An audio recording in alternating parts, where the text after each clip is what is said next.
नमस्कार दोस्तों, स्वागत है आपका आज की बेहद बड़ी और जरूरी खबरों में। लेकिन खबर में आगे बढ़ने से पहले अगर आपको भी ऐसा लगता है कि मोदी सरकार गरीबों और प्रवासी मजदूरों पर ध्यान नहीं दे रही है और आप इस बात के लिए मोदी सरकार का विरोध करते हैं, तो आप भी इस वीडियो को लाइक कीजिए और इस लाल बटन को दबाकर चैनल को फ्री में सब्सक्राइब करके घंटी बजाइए और कमेंट में लिखिए जय हिंद। रुख करते हैं पहले खबर की तरफ। घर जाने को उत्तर प्रदेश, राजस्थान के मजदूर उमड़े, मध्य प्रदेश की सीमा पर हंगामा, हाईवे 3 घंटे चक्का जाम। जी हां दोस्तों, कोरोना संक्रमण की रोकथाम को लेकर मध्य प्रदेश की सीमा सील कर महाराष्ट्र की ओर से आ रहे मजदूरों और अन्य लोगों को सीमा पर ही रोका जा रहा है। वहीं सीमा पर पहुंचे लोग घर जाने की जिद कर रहे हैं। घर जाने की मांग को लेकर उत्तर प्रदेश, राजस्थान और बिहार के सैकड़ों लोगों ने गुरुवार सुबह हंगामा करते हुए मुंबई आगरा राष्ट्रीय राजमार्ग पर चक्का जाम कर दिया। इस दौरान शारीरिक दूरी का भी पालन नहीं हुआ।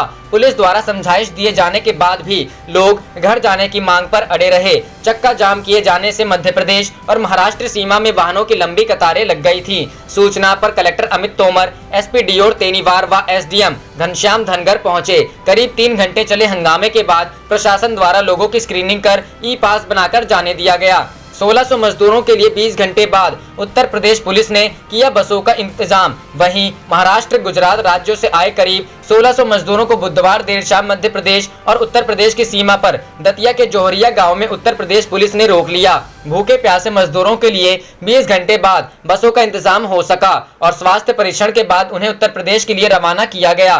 3 दिन में यह तीसरा अवसर था जब उत्तर प्रदेश पुलिस ने मजदूरों को अपने राज्य में प्रवेश करने से रोका था। मजदूर आदिराम, राम नरेश, भोला आदि ने बताया कि जब भी हम उत्तर प्रदेश पुलिस से पूछते हैं कि हमें क्यों रोका गया है, तो उनका एक ही जवाब होता था कि बसें आ रही हैं। उधर इन हालात से मध्य प्रदेश का दतिया संकट से घिर गया है। दतिया अभी तक ग्रीन जोन में है, लेकिन न यहाँ कई जगह से उत्तर प्रदेश की सीमा जुड़ी है। रोजाना सैकड़ों मजदूर यहाँ आ रहे हैं। उन्हें सीमा पर रोक दिए जाने से एक भी संक्रमित मजदूर जिले को रेड जोन में बदल देगा। मजदूरों को किया जा रहा परेशान। उत्तर प्रदेश की सीमा पर मजदूरों को बेवजह परेशान किया जा रहा है। इस संबंध में उत्तर प्रदेश के वरिष्ठ अधिकारियों से भी बात हो चुकी है। रुख करते हैं अगली खबर की तरफ। आंकड़ों में हेरफेर कर जनता को किया जा रहा है गुमराह, अखिलेश। जी हां दोस्तों, 29 अप्रैल समाजवादी पार्टी अध्यक्ष अखिलेश यादव ने कोरोना महामारी से निपटने में लापरवाही भी बरतने का आरोप लगाते हुए कहा कि भारतीय जनता पार्टी सरकार आंकड़ों में हेरफेर कर जनता को गुमराह कर रही है। श्री यादव ने बुधवार को यहां जारी बयान में कहा कि कोरोना संकट से निपटने में लापरवाही भी बरती जा रही है और आंकड़ों में हेरफेर कर जनता को गुमराह किया जा रहा है। उन्होंने कहा कि संकट के दौर में भी सत्ता से जुड़े भ्रष्ट तत्व अपनी जेबें भरने से बाज नहीं आ रहे हैं। शराब तस्करी में सत्ता दल के नेताओं की संलिप्तता उजागर हो रही है। उन्होंने कहा कि तमाम दावों के बावजूद गंभीर बीमारियों से जूझ रहे मरीजों को इलाज नहीं मिल पा रहा है। दूसरे राज्यों से लौट रहे श्रमिक विभिन्न स्थानों पर फंसे हैं। केंद्र और राज्य की भारतीय जनता पार्टी सरकारों का काम सिर्फ जुमलों की राजनीति कर अपना स्वार्थ साधन करना रह गया है। श्री यादव ने कहा कि लगातार दागदार कंपनी को किसके कहने पर ऑक्सीजन सप्लाई का काम बांटने की तैयारी है। लखनऊ से मेरठ तक ब्लैक लिस्टेड कंपनी को उसके मुताबिक नियम बदलकर टेंडर पास किए जाने की साजिश चल रही है। वाराणसी, गोंडा, रामपुर, गाजीपुर, रायबरेली और सिद्धार्थ नगर के जिला अस्पतालों में करवाए जा रहे कामों की भी शिकायतें आई हैं। गोंडा जिला अस्पताल में मानकों के विपरीत ऑक्सीजन के उपकरण लगाए जा रहे थे। रुख करते हैं अगली खबर की तरफ। अखिलेश यादव ने की विधानसभा का विशेष सत्र बुलाने की मांग, कहा संकट के समाधान के सुझाव दे सकता है विपक्ष। जी हां दोस्तों, सपा अध्यक्ष अखिलेश यादव ने गुरुवार को कहा कि कोरोना वायरस से उत्पन्न समस्याओं के समाधान पर कारगर कदम उठाने के लिए उत्तर प्रदेश विधानसभा का तत्काल विशेष सत्र बुलाया जाना चाहिए। अखिलेश ने एक बयान में कहा, वर्तमान सामाजिक एवं आर्थिक स्थिति तथा कोरोना वायरस के कारण उत्पन्न समस्याओं के समाधान पर कारगर कदम उठाने के लिए उत्तर प्रदेश विधानसभा का विशेष सत्र तत्काल बुलाया जाना चाहिए। उन्होंने कहा कि विगत 1 माह से ज्यादा समय बीत चुका है और लॉकडाउन की अवधि में राज्य की जनता घरों में है। कुछ जनपदों में कोरोना वायरस का प्रकोप अब भी जारी है। अस्पतालों में अन्य बीमारियों का इलाज नहीं हो पा रहा है। कोरोना वायरस इलाज के भय से जनता सहमी हुई है। अखिलेश ने कहा कि जांच किट की पर्याप्त उपलब्धता के अभाव में मरीजों की सही संख्या का भी पता नहीं चल रहा है। प्रशासनिक तालमेल की कमी का दावा करते हुए उन्होंने कहा कि आगरा से रात में ही कोरोना वायरस संक्रमित लोगों के एक बस में भरकर सैफई अस्पताल रवाना कर दिया, लेकिन सैफई अस्पताल के प्रशासन को सूचना तक नहीं दी गई। सैफई में मरीज घंटों भर्ती के लिए बाहर सड़क पर इंतजार करते रहे।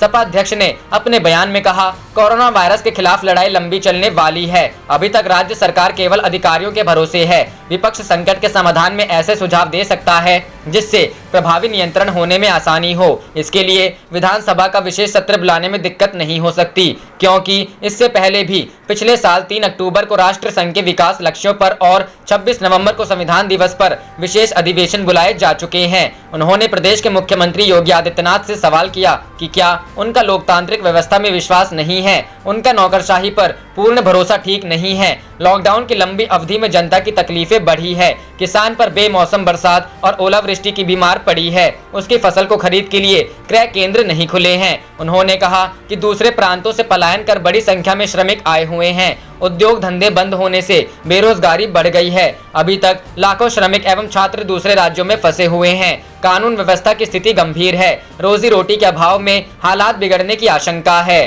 रुख करते हैं अगली खबर की तरफ। आज आपकी बारी है, कल वक्त आने पर जनता देगी जवाब। लालू यादव ने नीतीश पर साधा निशाना। जी हां दोस्तों, राजद प्रमुख लालू प्रसाद यादव भले ही जेल में बतौर सजायाफ्ता कैदी के तौर पर सजा काट रहे हैं, लेकिन वह बिहार की नीतीश सरकार पर हमले का कोई मौका नहीं गंवाते हैं। ट्विटर के जरिए सक्रिय रहने वाले लालू प्रसाद यादव ने अब लॉकडाउन की वजह से बिहार के बाहर फंसे मजदूरों और छात्रों को लेकर हमला बोला है। उन्होंने दूसरे राज्यों में फंसे हजारों बिहारी छात्रों और लाखों बिहारी मजदूरों को लेकर मुख्यमंत्री नीतीश कुमार को चेताया है। लालू यादव ने ट्वीट कर नीतीश कुमार की सरकार को जालिम सरकार कहा है। उन्होंने कहा कि आज आपकी बारी है, कल वक्त आने पर जनता आपको जवाब देगी। लालू प्रसाद यादव ने ट्वीट कर कहा कि कबीर के इस दोहे में हमारे मजदूर भाइयों की भावना और बिहार सरकार के लिए संदेश छिपा है। माटी कहे कुम्हार से, तू क्या रौंदे मोए, एक दिन ऐसा आएगा मैं रोंदूंगी तोय। बिहार के बेटे बेटियों के साथ जो रवैया ये जालिम सरकार अपना रही है, वही रवैया ये करोड़ों दुखियारे इस सरकार के खिलाफ अपनाएंगे। इस तरह से उन्होंने कहा है कि लॉकडाउन में दूसरे राज्यों में फंसे बिहार के छात्र और छात्रों के साथ बिहार सरकार का रवैया ये जालिम रवैया अपना रही है, वही रवैया ये करोड़ों दुखियारे इस सरकार के खिलाफ अपनाएंगे। यहाँ बता दें कि इस साल के अंत तक बिहार में विधानसभा चुनाव होने वाला है। इसको लेकर ही लालू प्रसाद यादव ने एक बार फिर से नीतीश कुमार पर हमला बोला है और चिताया है कि चुनाव में आपसे जनता पूछेगी, इसका जवाब भी पब्लिक वोट के माध्यम से आपको देगी। वैसे यह कोई पहला मौका नहीं है जब लालू प्रसाद यादव के नाम से ट्वीट कर कोई बात कही जाती है। वह हर मौके पर अपना तीर छोड़ने कर हमला करना नहीं भूलते हैं। रुख करते हैं अगली खबर की तरफ। लॉकडाउन छूट, तेलंगाना ने मंत्री ने केंद्र पर उठाया सवाल, कहा 2 करोड़ फंसे हुए हैं, बस से बेहतर विकल्प है ट्रेन। जी हां दोस्तों, तेलंगाना के मंत्री तलासनी श्रीनिवास यादव ने केंद्र सरकार के फैसले पर सवाल उठाया है।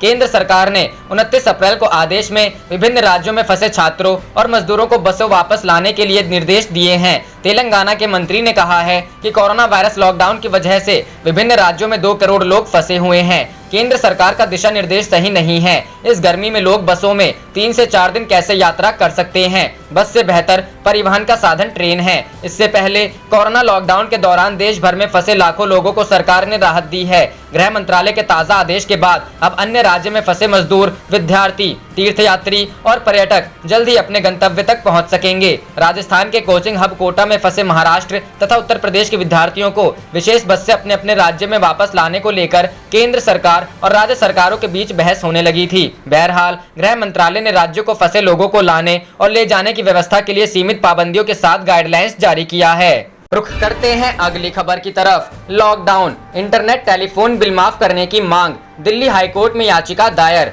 जी हां दोस्तों, दिल्ली हाईकोर्ट में एक जनहित याचिका लगाई गई है जिसमें कहा गया है कि 24 मार्च से लगाए गए लॉकडाउन से 3 मई तक के सभी इंटरनेट और टेलीफोन बिल का भुगतान उन जगहों से ना लिया जाए जहां इनका इस्तेमाल नहीं हुआ है। लॉकडाउन में ऑफिस, दुकान, फैक्ट्री, व्यावसायिक प्रतिष्ठान, स्कूल, कॉलेज, होटल, मॉल सब कुछ बंद है। ऐसे में इन जगहों पर टेलीफोन और इंटरनेट का इस्तेमाल भी नहीं हो रहा है। याचिका में कहा गया है कि 24 मार्च से 3 मई तक लागू लॉकडाउन की अवधि में इंटरनेट और टेलीफोन सेवा देने वाली कंपनियां आम लोगों को बिल का भुगतान माफ कर दे। लोगों से उसका पैसा नहीं वसूला जाना चाहिए जिसका उन्होंने इस्तेमाल ही नहीं किया। याचिका में यह भी कहा गया है कि अगर टेलीकॉम कंपनियां या इंटरनेट सुविधा देने वाली कंपनियां यह बिल आम लोगों से वसूलती हैं तो ऐसे स्थिति में आम जनता की ओर से बिल भुगतान में दिया गया सारा पैसा पीएम केयर फंड में भेजा जाए, जिससे कोरोना वायरस से निपटने के लिए सरकार के पास कुछ और फंड इकट्ठा हो सके।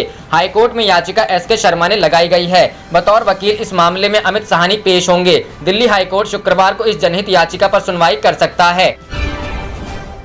आप देख रहे थे आपका अपना चैनल जय हिंद जय भारत।